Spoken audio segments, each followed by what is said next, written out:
যাওয়া কবি রবীন্দ্রনাথ ঠাকুর।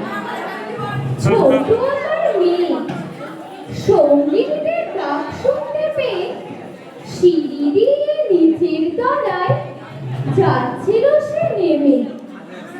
অন্ধকারে ভয়ে ভয়ে থেমে থেমে হাতে ছিল প্রদীপ খানি, আঁচল দিয়ে আড়াল করে চলছিল সাবধানে। আমি ছিলাম ছাদে তারায় ভরা চৈত্র মাসের রাতে। হঠাৎ মেয়ের কান্না শুনে উঠে দেখতে গেলুম ছুটে।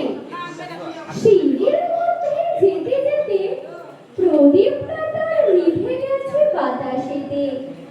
সুধায় তারে, কি হয়েছে বামি?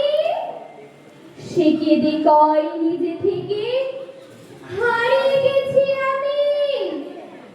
তারায় ভরা চৈত্র মাসের রাতে ফিরে গিয়ে ছাদে মনে হলো আকাশ পানে চেয়ে আমার বামির মতোই যেন অমনিকে এক মেয়ে।